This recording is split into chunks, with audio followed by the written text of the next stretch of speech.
This is a special show, not just because Craig and I are in Halloween costumes. Happy Halloween, everybody. Happy Halloween. Happy trick-or-treat. We'll talk about our costumes in a second, but before we get into that, we have a big story being broken to you from an eyewitness from the scene, a major airline here in the United States. This past week, major IT outages, flights grounded all over the place. Piling up with bags from those canceled flights. And we've got CJ, Craig's friend, on the horn. Craig, why don't you open him up and introduce CJ to the crowd? Yes, we just have a fantastic human being joining us today.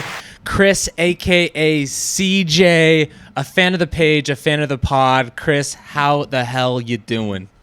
Yes, boys, I am doing well. I've recovered from just such a brutal pounding from old Alaska Airlines. But I have recovered. I'm nursing a little sickness. Craig and I did go pretty hard over the weekend once I did make it. But I'm pretty good. Walking my dog. How are you guys? We're doing good. We're just grateful that you're here with us today. To start things off, just kind of walk us through what the heck happened last Thursday. When did you start to actually realize you were going through some complications in your travel? Just give us an overview of what happened.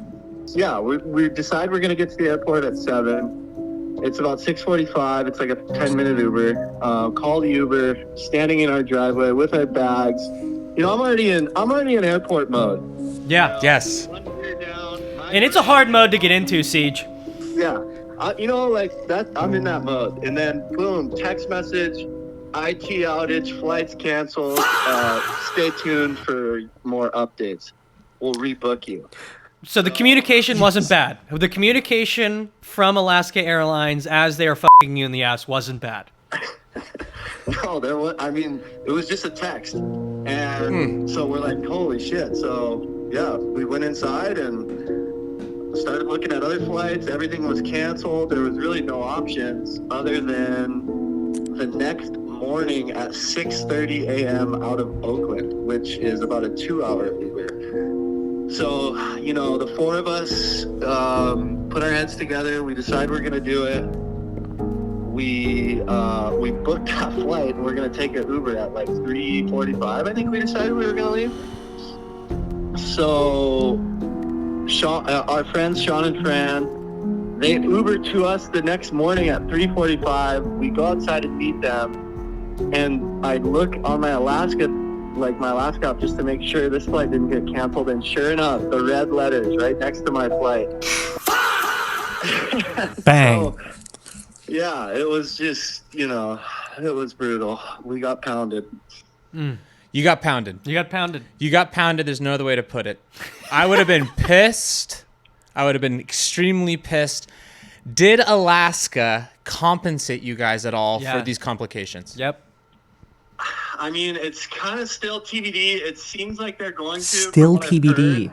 But I have not received any like confirmation of like a full compensation at this point. So you're not even sure that you're going to recoup your money that you paid them for the flight that got canceled. I'm not sure, but I feel pretty good that they're going to. But I don't know.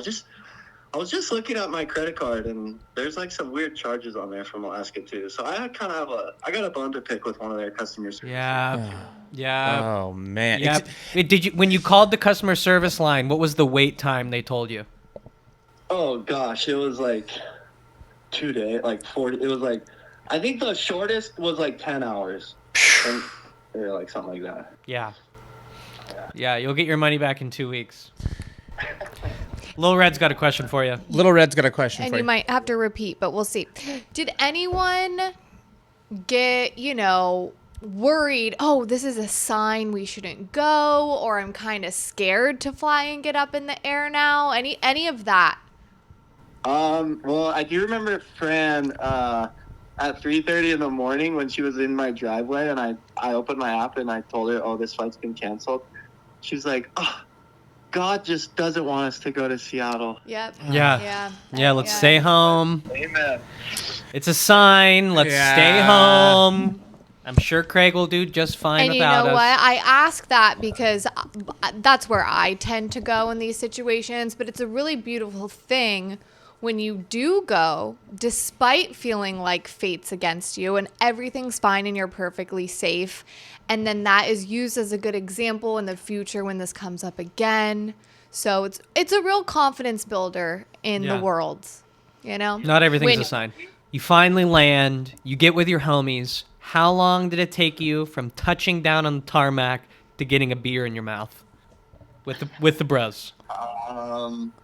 What did we do, Craig? We went. We had a. Did we have a beer that night? Yeah, sure. Right. Well, the second we got back to Craig's house, we. Who showed up at the airport with a cooler of beers for you? Yes.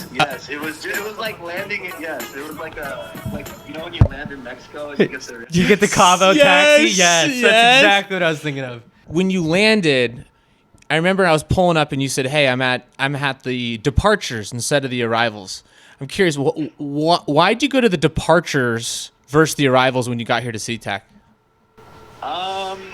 You know, I'm not the smartest guy in the world, but it feels like that airport kind of took me to departures, and then you had to go down to go to arrivals, and I don't know. I just saw the doors and I started walking towards them. Yeah. Well, a lot of people strategize that way, right? Yes. When arrivals is too packed, you go to departures because it's less foot traffic. True. So True. That's just a savvy play on your part, CJ. Yeah, actually, that kind of is that move. That's a vet move for sure. It's a vet move for sure. One question I'm dying to ask you, CJ, is Alaska screwed you. They screwed you. They haven't got back to you yet. Are you going to get compensated for this flight? Will you ever fly Alaska again?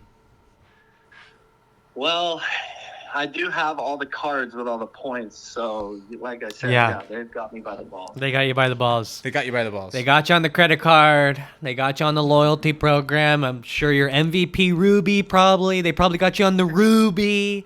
Now they're throwing the Atmos bullshit at you. Exactly. Well, Allie and I, for our wedding, we got a credit card for that we're gonna put all our purchases on to earn points for a honeymoon flight. So yeah, oh hell yeah, that's smart. Smart. Again, savvy play. It's a savvy play. Savvy play. Yeah, they really get you by the balls. They say, hey, if you spend $10,000 in the first 2 months, we're gonna give you 60,000 miles.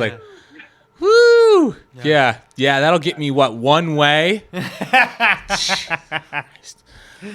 how do you guys feel about Alaska? I mean, I know you weren't impacted, but will you still fly Alaska? I mean, obviously, looking out for my bros and everything, but hell yeah, I love Alaska. Yeah. I mean, Seattle is Alaska's hub, so we don't have a lot of choices here, and they've got the most flights to the most locations, and, of course, they've got the non-stopper right into Monterey to come visit you, so yeah, I think I'm going to stick it out. Yeah. Unless these IT issues continue to persist, because 3 in 1 year, that's crazy. Yeah. Unacceptable. We might have to start taking action if there's a Yeah. It's unacceptable. Yeah. It's unacceptable. Does anybody else have questions for CJ while we have him? CJ, one last question from me. If you had the Alaska Airlines CEO right in front of you right now, and you could say one thing to him, what would you say? I'm so sorry. There was a guy playing frisbee golf, and I thought he was screaming at me. What was your question? No, totally. Yeah, totally it's understandable. Fine. If you could say one thing to the Alaska Airlines CEO after this debacle, what would you say? What would I say to that CEO? I'd say, let go of my balls.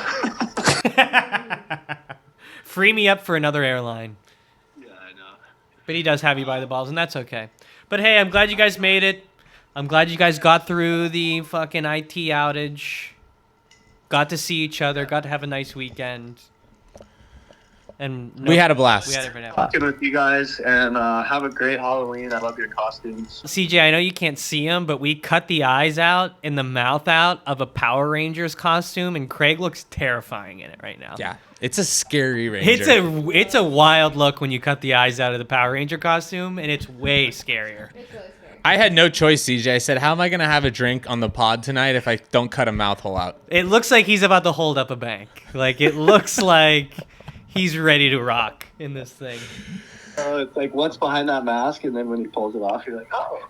It's just Exactly. just a chill guy. Exactly.